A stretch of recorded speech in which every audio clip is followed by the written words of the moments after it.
नमस्कार। मैं Rajveer Singh, assistant professor इतिहास। आज हम 1857 का जो विद्रोह हुआ था उसके बारे में पढ़ेंगे। 1857 का विद्रोह, और वो भी राजस्थान में। राजस्थान के परिप्रेक्ष्य को ध्यान में रखते हुए इसको हम पढ़ेंगे। 1857 के विद्रोह के सबसे पहले हम कारण देख लेते हैं कि राजस्थान में 1857 के विद्रोह के कारण क्या थे। तो सबसे पहला कारण था 1818 ईस्वी की आश्रित पार्थक्य नीति के तहत राजस्थान के राजाओं को संरक्षण में लेने के बाद उनके आंतरिक मामलों में हस्तक्षेप। ब्रिटिश ईस्ट इंडिया कंपनी ने मराठों और पिंडारियों के दमन के बाद राजपूतों के साथ 1818 ईस्वी में आश्रित पार्थक्य नीति के तहत कुछ संधियां की थी। ये संधियां राजस्थान में चार्ल्स मेटकॉफ के द्वारा की गई थी। आश्रित पार्थक्य नीति के तहत सबसे पहले जो संधि की गई थी वो सबसे पहले करौली के साथ, उसके बाद टोंक के साथ और सबसे अंत में सिरोही के साथ की गई थी। तो इन संधियों के द्वारा इन राज्यों को संरक्षण में ले लिया गया और इनको आश्वासन दिया गया था कि अगर कोई भी बाह्य आक्रमण होगा तो उनकी रक्षा की जाएगी, वह उनके आंतरिक मामलों में किसी भी प्रकार का कोई हस्तक्षेप नहीं किया जाएगा।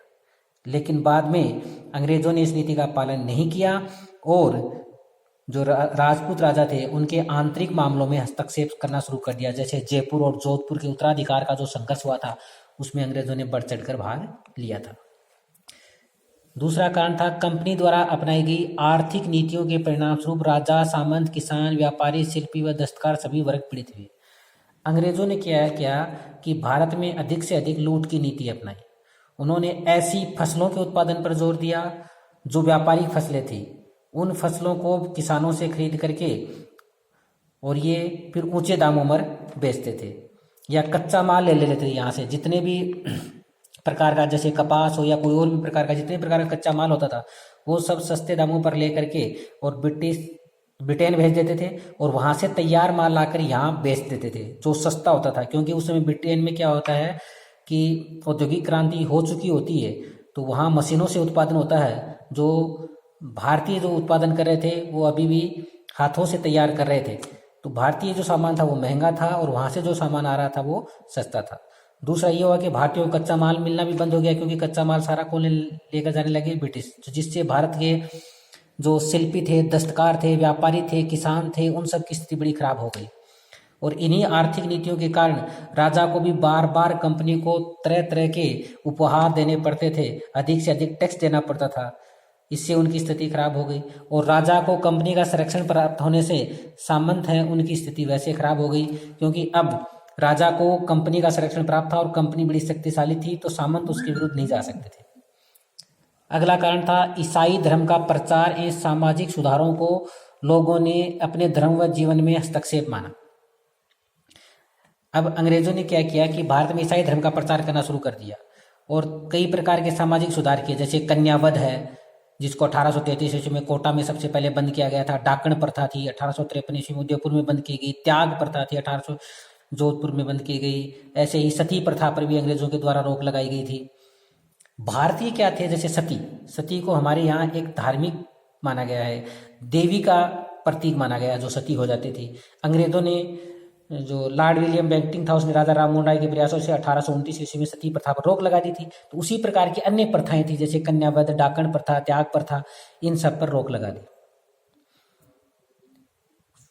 आज के परिप्रेक्ष्य में देखें तो ये सारे हम इनको बहुत अच्छे सुधार मान सकते हैं, लेकिन उस समय इनको क्या है कि हमारी परंपराओं में शामिल कर लिया गया था। तो इनमें जब इन्होंने हस्तक्षेप करना शुरू किया तो भारतीय लोगों ने समझा कि अंग्रेज हैं वो उनके धर्म और जीवन में हस्तक्षेप कर रहे हैं, वो उनको धर्म से हटा रहे हैं। अगर यही प्रयास भारतीय राजाओं के द्वारा करके उनमें सुधार किया जाता तो बात अलग होती। प्रशासन में भ्रष्टाचार अगला कारण था ये 1857, क्योंकि भारत में जो राजा महाराजा सामंत थे वो अंग्रेजों के संरक्षण मिलने के बाद बिल्कुल भ्रष्ट हो गए। उन्होंने किसी प्रकार के जो जनता की भलाई के कामों में रुचि लेना बंद कर दिया। क्योंकि उनको पता था कि किसी प्रकार का अगर बाह्य आक्रमण होता है या कोई विद्रोह होता है तो उससे उनकी रक्षा कौन करेंगे? अंग्रेज करेंगे। इसलिए उन्होंने किसी भी प्रकार के सुधार में करना बंद कर दिया, सिर्फ और सिर्फ भ्रष्टाचार पे जोर दिया, अधिक से अधिक धन कमाने पर जोर दिया। कंपनी की नीतियों से सामंतों की स्थिति बहुत खराब हो गई।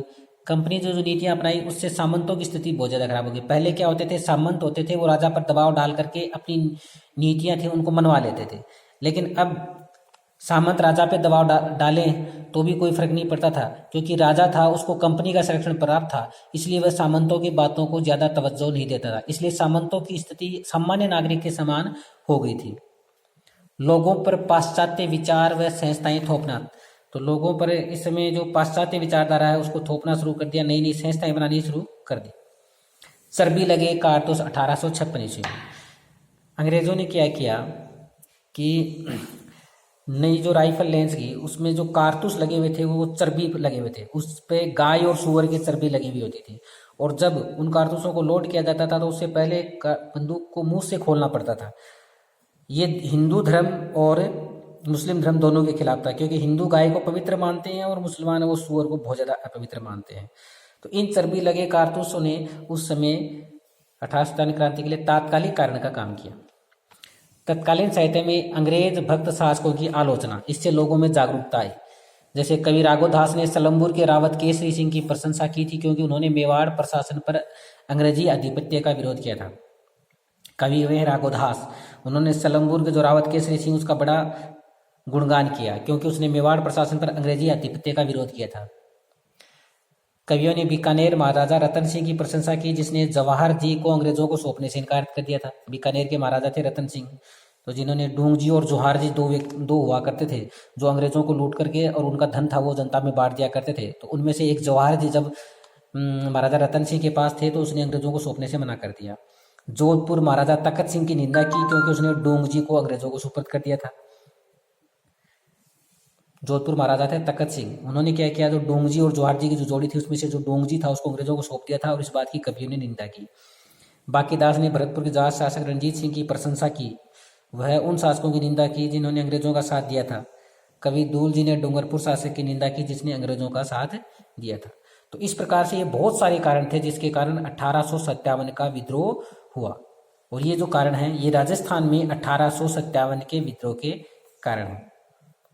भारत की अगर बात की जाए तो भारत में तो इसमें बहुत अन्य कारण भी जुड़ जाएंगे, जैसे अंग्रेज प्रशासकों की नीतियाँ रही हों, समाचार पत्र हैं, तो ये उसमें बहुत सारी अलग से को हम आधुनिक भारत पढ़ेंगे तो उसमें वहाँ अलग से बता दिया जाएगा कि भारत में है वो 1857 के विद्रोह की जो शुरुआत मानी जाती है वो मेरठ से मानी जाती है।